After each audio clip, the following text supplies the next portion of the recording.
Naghahanap ka ba ng 360 action camera pero sakto lang yung budget mo? This is the Insta360 One RS Twin Edition.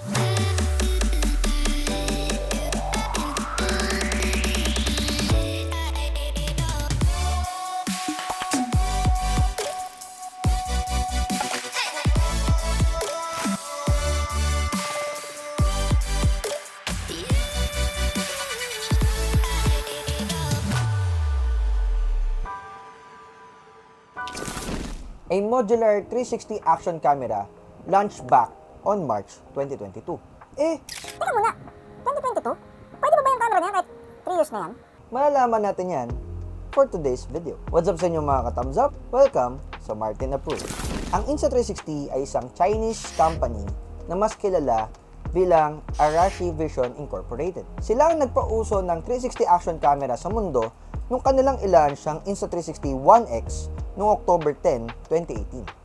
Google even partnered with them to create the Insta360 Titan, a 360 camera that can shoot up to 11K resolution footage for the Google Street View. So bakit nga ba One RS Twin ang ni-review natin for today's video at hindi yung ibang mga 360 camera ng Insta360? Well, kasi ito lang yung 360 ko eh.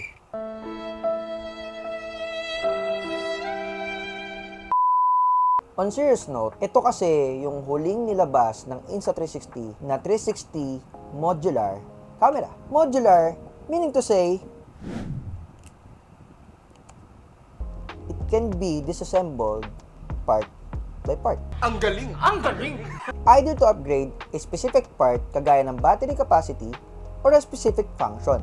In which sa One RS Twin, you can change the lens into the 5.7K 360 lens. Yung 360 lens niya, or the 4K boost lens, which is a normal 4K shooting action camera lens. And this is the unique feature of the One R lineup na hindi na natin makikita sa mga bagong labas na 360 action camera ni Insta360. And despite being a modular interchangeable camera, it is still waterproof with its rugged case. Nga pala, itong 4K boost lens niya at itong rugged case niya are all included with its box.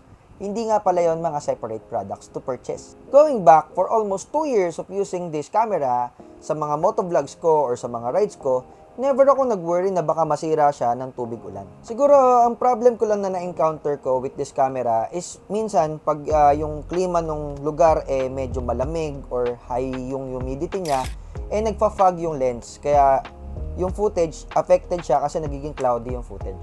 Aside from the interchangeable lenses, meron itong 1,445 mAh battery base. Na kung ako tatanungin, kayang tumagal ng 1 hour to 1 hour 30 minutes of continuous shooting base experience ko. Lastly, meron itong 4 mic array setup na nakakatulong para sa kanyang noise reduction feature. And this camera is one of the best para magtanggal ng wind noise.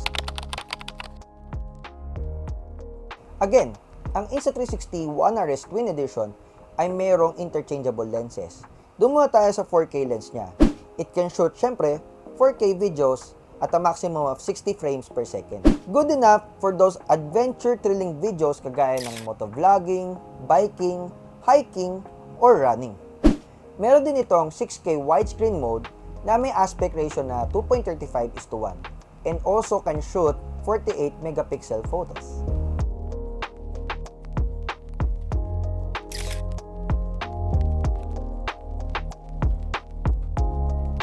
Pero syempre, we can switch the 4K lens into its 5.7K 360 lens na kaya mag-shoot ng 360 footages at a maximum of 5.7K resolution at 60 frames per second. Pero ako, nililimit ko lang yung resolution niya to 4K 60fps na mamaya sasabihin ko kung bakit.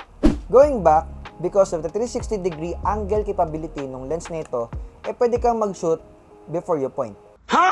Diba usually you point before you shoot? Pero dahil 360 nga siya, kahit nasaan ka, nakatalikod ka man doon sa camera or nakaharap or nakatagilid, kita ka nung lens na ito. Pwede na! And at the same time, because of that feature, dito na uso yung sinasabi nilang invisible selfie stick. Yung may selfie stick ka, pero dun sa video footage na na-record niya, wala, hindi mo siya makikita. It's possible because of the 360 angle capability ng lente. At hindi ito gumagamit ng AI para burahin yung invisible selfie stick mo. And you can have all these features sa halagang 15K to 18K sa Facebook Marketplace. So maganda naman pala itong Insta360 One RS Twin. Yun nga lang meron siyang isang major problem. Overheating. And yes, ito yung unang-unang issue na napansin ko dito sa camera na to when using it with the 360 lens.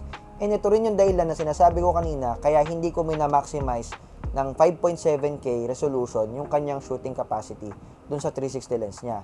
Nililimit ko lang po siya ng 4K para hindi po siya ganun kadaling uminit. Kasi po, pag nag-overheat na itong camera na to, minsan bigla-bigla siya namamatay. Or what's worse, minsan nag-freeze siya. So, hindi nagre-respond yung kanyang user interface. And yun yung nakikita kong major issue nitong camera na to.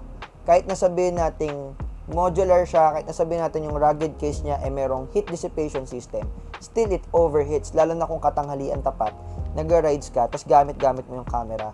Napakainit po nung camera na ito. So, ang tip ko talaga para sa mga bibili ng Insta360 One RS Twin is to set it to only 4K resolution pag gagamitin nyo po yung 360 lens. Kasi, para maiwasan natin yung heat build-up at hindi po siya mag-overheat over long periods of shooting. Ang downside lang naman ng paggamit ng 4K pag in-export mo siya doon sa Insta360 app, hanggang 1080p lang. Pero para sa akin kasi, good yon kasi napapaliit mo yung file size ng 360 mo. Yung mga 360 footages po kasi, sobrang laking kumain ng space sa storage. Pag pumaliit yung storage mo, syempre mapupuno agad yung camera. And possible, hindi mo matapos yung sinushoot mo, lalo na kung long ride dyan at gusto mong makunan halos lahat ng scene na dadaanan. So, what can I say about this 360 action camera? Is it approve or disapprove of being a 360 action camera this 2025? Para sa akin, it's still approved. Approved for me due to its modularity and compact design. Napakadami kasing options na pwede mong gawin dito sa camera na to Pwede mo lang siyang gawing 4K action camera or pwede mo nga siyang gawing 360 camera. At the same time, pwede mong i-upgrade yung battery capacity on a larger battery base. So for me, ang angas lang kasi pag pwede mo siyang parang puzzle na pagpalit-palitin, ang dami niyang pwedeng magawa. And at the same time, compact yung design niya, hindi kagaya ng mga bagong 360 action cameras ng Insta360 na bar type. No, so medyo pahaba, hindi mo siya kayang ilagay dun sa helmet mo sa gitna, sa chin mount kasi mahaba siya. It can protrude dun sa iyong view pag nagmumotor kayo kasi nga medyo mahaba. Pwede mong gawan ng paraan na parang pahiga yung mga bar type na yun, pero hindi nakasentro yung framing ng camera na yun. Unlike ito, action camera kasi pa rin yung style niya. Kaya nakasentro siya, nasa chin mount mo siya at hindi siya nakakasagabal dun sa view mo dun sa helmet. Kaya napakaganda pa ring option po nito this year 2025. Plus the budget. Marami pong second hand na mabibili na Insta360 One RS Twin sa marketplace sa halagang 15 to 18,000 lamang po. Samantalang yung mga X3, X4, bago pa po yun So medyo pricey siya, mas pricier than the One RS Twin.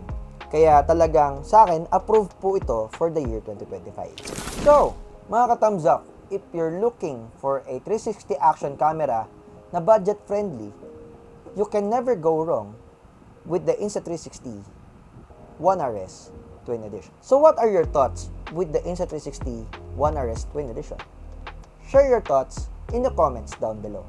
You can also consider liking this video, sharing it, or subscribing to my channel, or follow my other social media platforms. Hanggang sa muli mga ka-thumbs up, see you on the next video. Thumbs